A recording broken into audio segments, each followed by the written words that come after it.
आज बरोज़ जुमा तारीख 10 दिसंबर को बाद नमाज जुमा फलकनुमा सर्कल इंस्पेक्टर देवेंद्र और डॉक्टर साजिद साहब डेंटिस्ट ने मिलकर कोरोना वायरस के कहर के चलते मुफ्त में मास्क की तकसीम की। जहन्नुमा जामा मस्जिद के रूबरू और साथ ही साथ गुजारिश की कि मास्क का इस्तेमाल करें। आइए देखते हैं ये रिपोर्ट।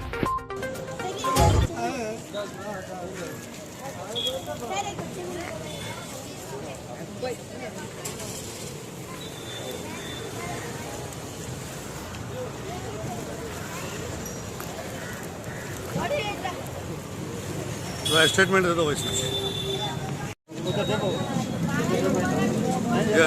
पकड़ो ऐसा पकड़ो आप टेढ़े ऐसा ऐसा आप पकड़ते हैं।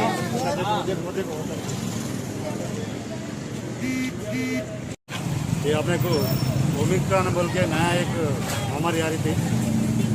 ऑलरेडी कोरोना नहीं गई। बहुत लोग मैं गुजारिश कर रहा हूँ, हर एक लोग डिस्टेंस मेंटेन करना, मास्क को डाल लेना। अगर कुछ काम रहे तो बाहर आना, ज़्यादा बाहर नहीं घूमना, अननेसरी बाहर नहीं घूमना। ये बोल तो बहुत मुश्किल है। ये नया महामारी आ रही, बहुत डेंजर है। वो उसका टाइम क्या होता है कि नहीं मालूम। कोई बात तो सोशल डिस्टेंस मेंटेन करना, मास्क को डालना। अगर मैं गुजारिश कर रहा हूँ, बहुत लोग आप फंक्शन हॉल में जा रहे, वो सोशल डिस्टेंस मेंटेन नहीं कर रहे, बहुत ये एक ऊपर गिर जा रहे, वो ये डिस्टेंस मेंटेन करना, ये मेरा गुजारिश है।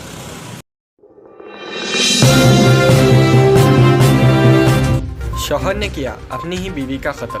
तफसीलात के मुताबिक राजेंद्र नगर MM पहाड़ी इमाद नगर के रहने वाले 36 साला परवेज ने अपनी ही बीवी का जुमेरात की रात में समीना बेगम जब वो सो रही थी गला काट कर कत्ल कर दिया और अपने आप को पुलिस के हवाले कर दिया। पुलिस ने एक केस दर्ज करते हुए तहकीकात का आगाज शुरू कर दिया।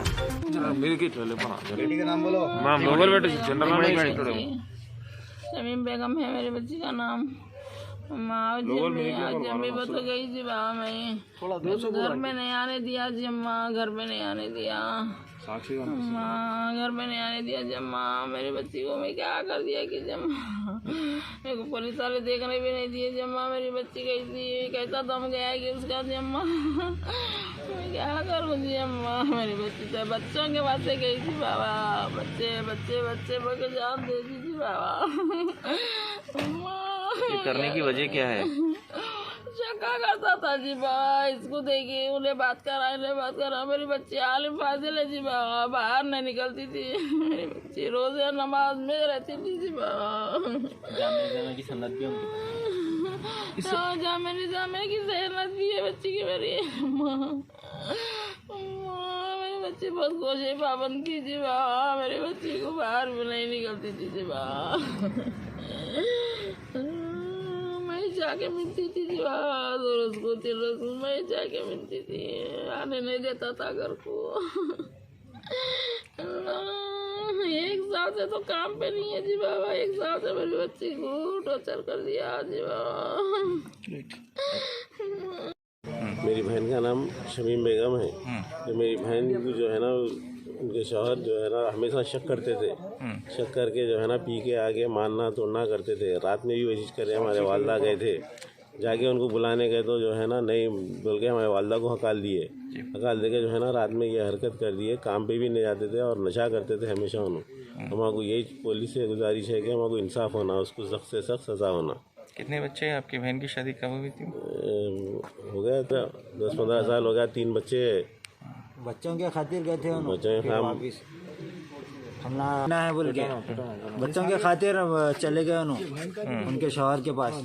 चलो ठीक है, अच्छा जिंदगी गुजार रहे ना बोल के खामोश बढ़ गए थे, फिर भी उन्हें ऐसे ही मारा। नामपल्ली रेलवे स्टेशन पर रेलवे पुलिस ने 4 अफराद को गिरफ्तार किया, जिनके कब्जे से लाखों की तादाद का गांजा बरामद हुआ। आइए देखते हैं ये रिपोर्ट।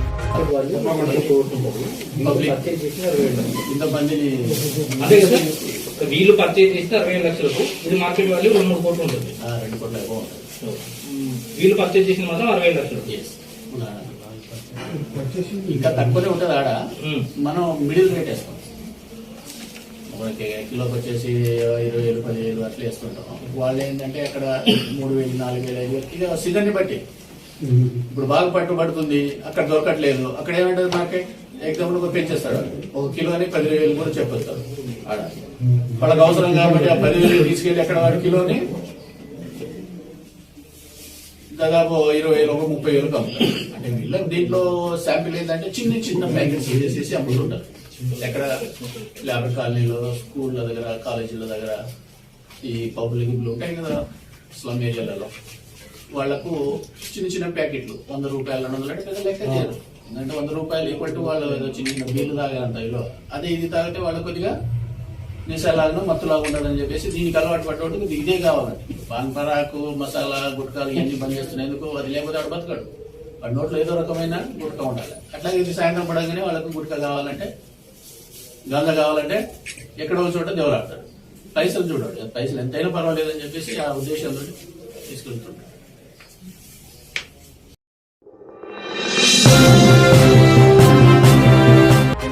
आज सीएम केसीआर ने सेक्रेटेरिएट के कामों का जायजा लिया।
संतोषनगर पुलिस स्टेशन हुदूद के तहत कॉर्डन सर्च ऑपरेशन मुनक्किद किया गया। इस कॉर्डन सर्च ऑपरेशन में south zone DCP Dr Gajjarao Bhopal IPS ने हिस्सा लिया और उनके साथ संतोषनगर पुलिस स्टेशन के ऑफिसर्स भी मौजूद थे।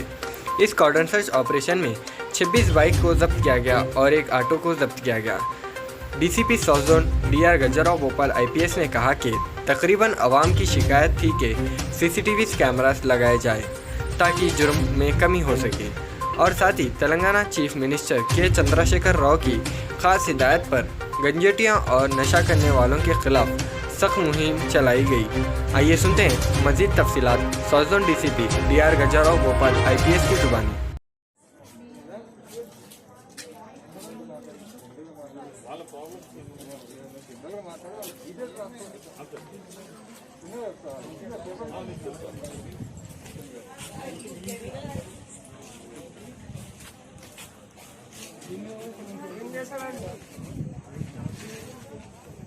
संतोष Nagar police station limits Sarla Devi Nagar area में कम्युनिटी कांटेक्ट प्रोग्राम किया गया।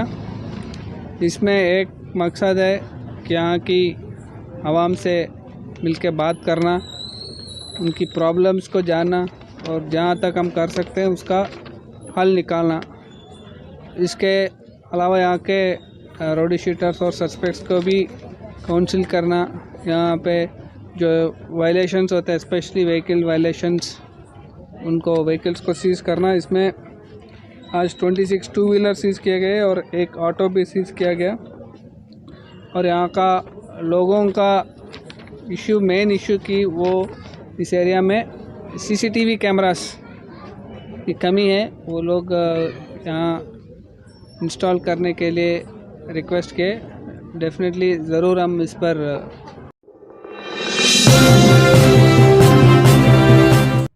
इंटरनेशनल एंटी करप्शन डे के मौके पर आज anti corruption foundation of India की जानिब से एमएस मिशन स्कूल में तालिबों को मेडल्स से नवाजा गया। आइए देखते हैं ये रिपोर्ट। तो वही पावरफुल कैमरा है। ओके बेटा,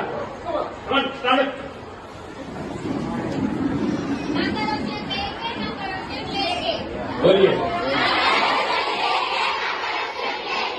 आज से हम वादा करते हैं कि हम सिग्नेचर के जरिए न किसी को लेने देंगे न किसी को देने देंगे।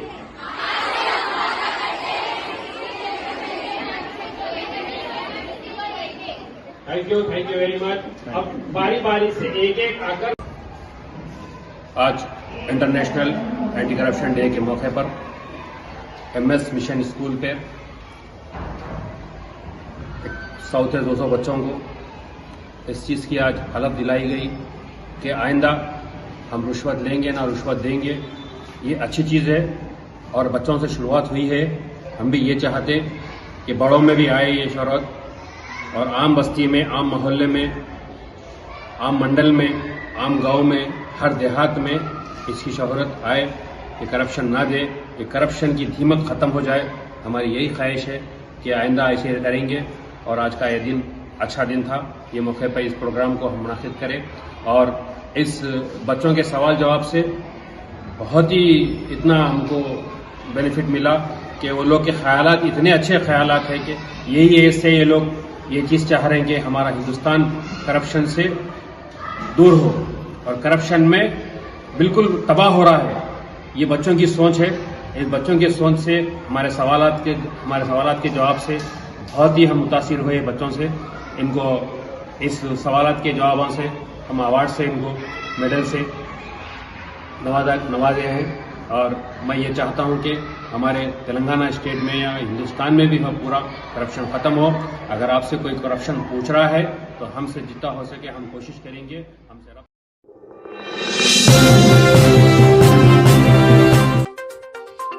पेटला बुरुज के पास मेट्स हॉस्पिटल में डॉक्टर्स की लापरवाही की वजह से गई एक शख्स की जान। ডাকতে যেতে ও দেখে হাতটা ধরি ডেড বলেই চলে গেছে গো। আমরা দেখছি পেটটা গরম আছে, আবার নিয়ে কোথাও যাব কিন্তু কাউকে পাইনি গো। আমার সব শেষ হয়ে গেল গো, আমার সব শেষ করে দিল গো, আমার ছেলেদেরকে রাস্তায় বসে দিল গো। আমার স্বামীর বিচার চাই। আমি কি করে সহ্য করবো? আমার স্বামীর এই রূপ আমি কি করে সহ্য করবো গো? আমি যে এই রূপ কোনোদিন দেখতে চাইনি গো দিদি। তোমরা আমার স্বামীকে বাঁচাও না, আমার স্বামীকে কাটা চেহারা করে বেঁচে গো। আমি কি করে এই রূপ দেখবো গো? আমার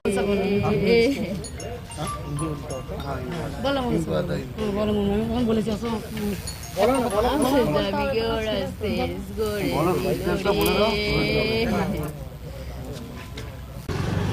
नमस्कार, मैं दीपंकर पाल बंगाली समाज की तरफ से। आज हमारे समाज के एक बंगाली भाई हमारे मास्टर रॉय साहब हम लोगों को छोड़ के चले गए। खाली डॉक्टर साहब का स्टाफ का, वो जो मेड्स हॉस्पिटल है, मेड्स हॉस्पिटल का स्टाफ का लापरवाही की वजह से हम डॉक्टर के खिलाफ नहीं है कभी भी, ना हॉस्पिटल के खिलाफ है, क्योंकि हम भगवान के बाद डॉक्टर साहब को ही मानते। हमारे पूरे इंसान अच्छा रहना, पूरी जनता अच्छा रहना।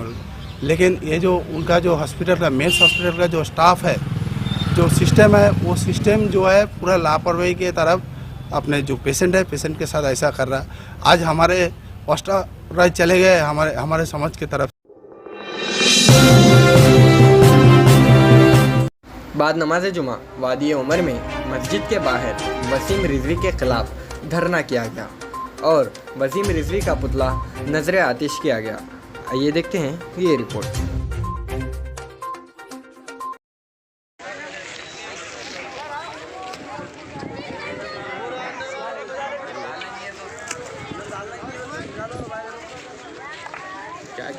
क्या है वो बोलो, डालेंगे मीडिया में। के बच्चे को बोलेंगे क्या, बोलेंगे बाकी रखा है क्या होने। किसका बना रहे हो पुतला? रजवी रजवी अभी दूसरा नाम है ना साले का, जितेंद्र गलिंदर का भाई जितेंद्र।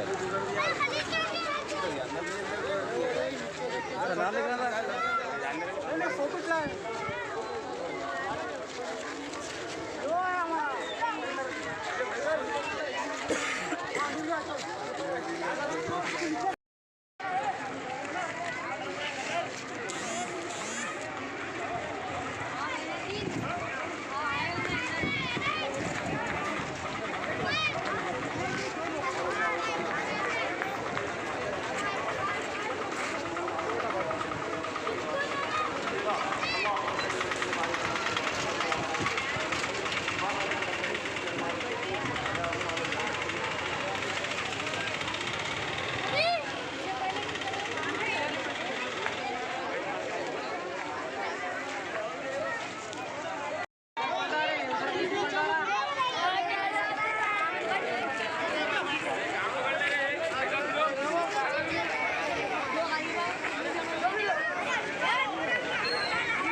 रहनुमाए डक्कन एडिटर जनाब बुखारुद्दीन साहब का बरोज़ जुमेरात की रात 11 बजे इंतकाल हो गया। आज बाद नमाज जुमा मक्का मस्जिद में उनकी जनाज़े नमाज़ पढ़ाई गई। आइए देखते हैं ये रिपोर्ट।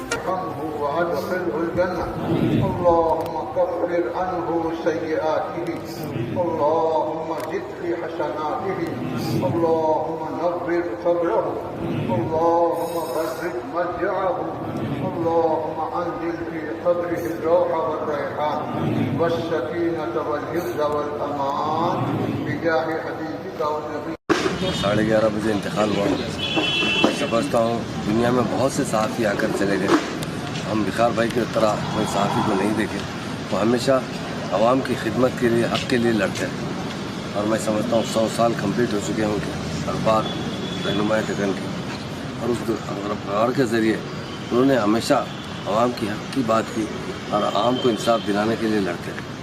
आखिरी दम तक उनका यही मकसद था कि सभी लोगों के साथ इंसाफ को, ख़ास तौर से माइनॉरिटी कम्यूनिटी के लिए और मुसलमान हज़रात जो तालीम से पीछे है, हर शोबेहात में पीछे उनको तरक्की दिलाने के लिए आज उनके इंतकाल पर बहुत दुख का इज़हार करते हैं और अल्लाह ताला से दुआ करते हैं अल्लाह ताला उन्हें जन्नत फिरदौस में जगह अता फरमाए और उनके अहले अफराद को सब्र दे। अल्लाह ताला यही हम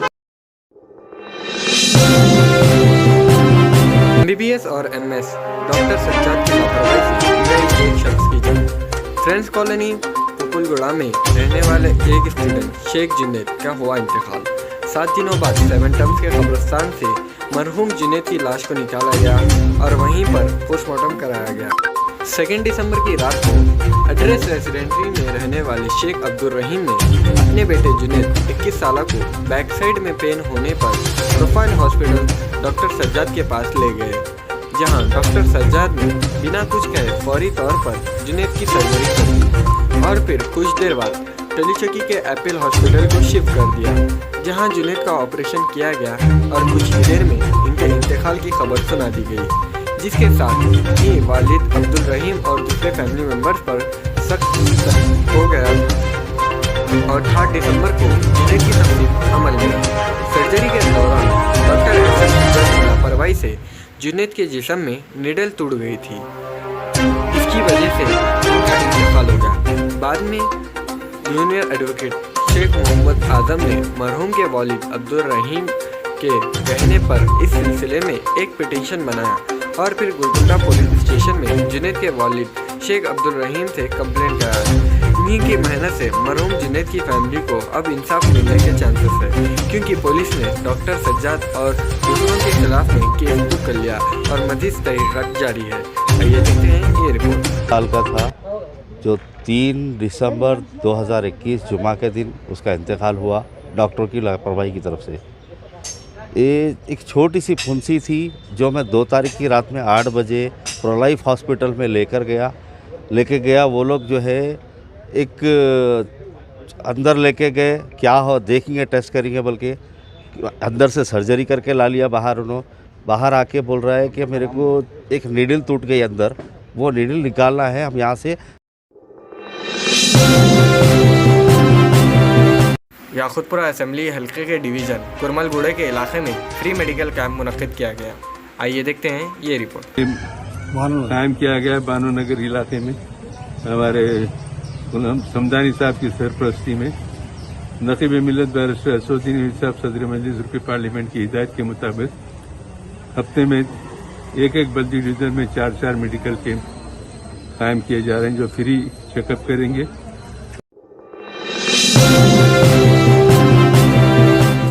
मलकपेट ट्रैफिक पुलिस की जानिब से ड्रिंक एंड ड्राइव की मुहिम चलाई गई, जिसमें ड्रिंक एंड ड्राइव के तहत शराब पीकर गाड़ी चलाने वाले, स्पीड ड्राइविंग करने वाले, ट्रिपल राइडिंग और डेंजर ड्राइविंग करने वालों पर सख्त से सख्त कार्रवाई की गई और उन पर मोटर व्हीकल एक्ट के तहत केसेस दर्ज किए गए।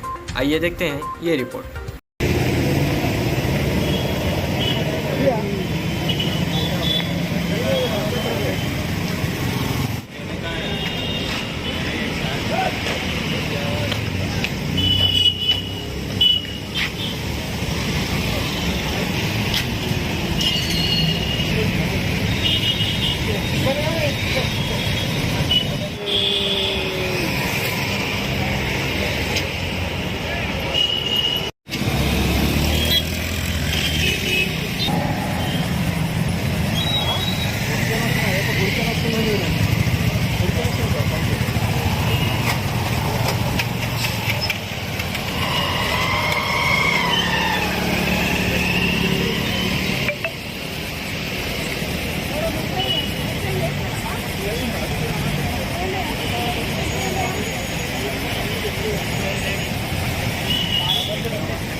ఓకే వచ్చింది.